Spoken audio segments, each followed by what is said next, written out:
filmer la conclusion de M. Oubaloko. M.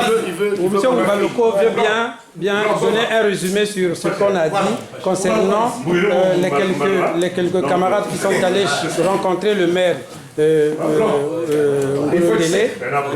Et donc, nous sommes là. Non, mais non. Ce que vous avez fait, papa, quelqu'un qui parle là-bas, papa, s'il te plaît. Oh, Anissé. Non, mais oui. Il est en train de parler au cause de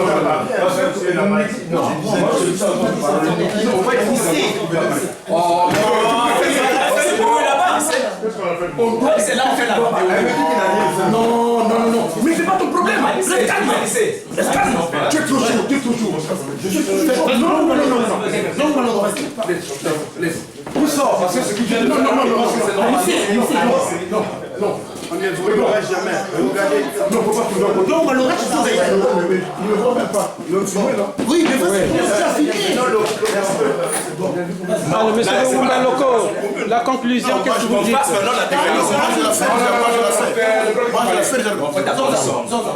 Donc moi je disais que d'abord il faut dire, je m'adresse aux Congolais, donc il faut replacer le contexte de la situation dans laquelle nous nous trouvons. En fait, il se trouve que le mardi, nous on était appelés à comparaître au tribunal de Paris. Mais à la grande surprise, le mercredi, on a eu de écho comme quoi que M. Ngolondélé devait nous rencontrer.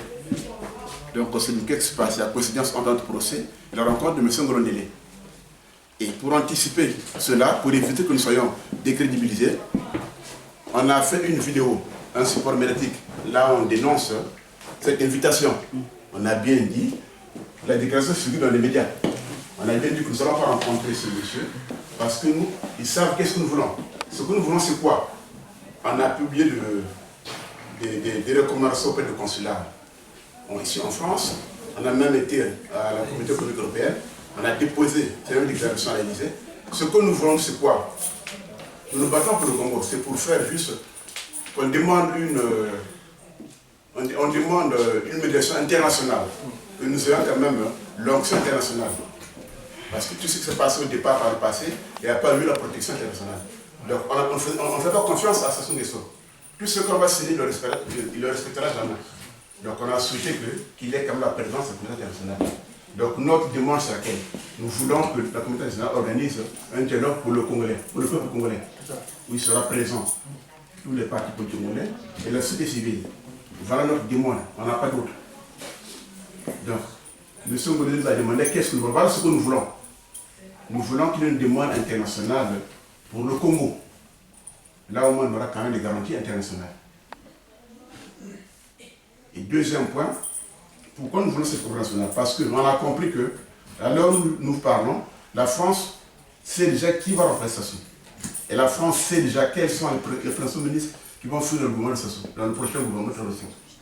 Et pour éviter cela au peuple congolais, nous au moins nous avons un repère. Et notre repère, c'est la Constitution de 1992. Donc nous nous battons pour réhabiliter cette Constitution-là. Et quand Sassou est arrivé au coup d'État en 1997, nous on avait déjà des institutions en place, c'est-à-dire le Sénat et l'Assemblée nationale. Donc nous nous battons pour réhabiliter ces deux institutions. Ce n'est que ces institutions-là qui vont nous permettre d'aller à la transition.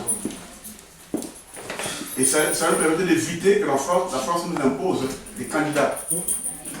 Parce que tous ceux qui se pavanent sur Paris comme quoi ils sont ministres, ils n'ont plus de légitimité. La seule légitimité, c'est le peuple qui la donne. Et le peuple, c'est quoi? C'est les institutions qui sont la conférence en 1992. C'est-à-dire on avait un Sénat, on avait une Assemblée nationale qu'on va réhabiliter. Donc le peuple congolais s'inquiète sur notre combat ici. Il ne faut pas vous décourager. Nous sommes engagés à se battre pour libérer le Congo. Nous sommes prêts à mourir. Et ce que nous faisons ici, là nous allons faire. On n'a plus de risque pour aller en prison. Donc ne vous inquiétez pas. Ceux qui sont engagés, qui se passent pour les indignés, non, ils sont en manque de succès, en manque d'honneur. Ils s'attribuent la paternité des actions que nous faisons. C'est nous qui avons fermé l'ambassade, personne d'autre. Donc demandez à ceux qui étaient chez Ngolondélé, vous ne verrez pas les gens de chez Ngolondélé qui seront convoqués au tribunal. Donc les vrais indignés, ce sont les gens qui sont invités à comparaître au tribunal. Et ceux-là, ils n'étaient pas chez Ngolondélé. Donc ceux qui veulent voir les vrais indignés, venez le 29 mars au tribunal. Donc Ngolondela a mené cette action pour nous décrédibiliser, pour nous affaiblir. Et c'est pour cela que ça s'est tombé juste au moment où on avait notre procès. Ce n'est pas par hasard. Donc ça, je pense que le peuple congolais peut le savoir. Il y a eu une coïncidence entre l'intervention de Ngolondela et la date de notre procès. Donc ça, on peut le comprendre. C'était pour empêcher les gens de venir se venir et pour nous décrédibiliser. Voilà ce qui s'est passé. Voilà ce qu'il avait à dire.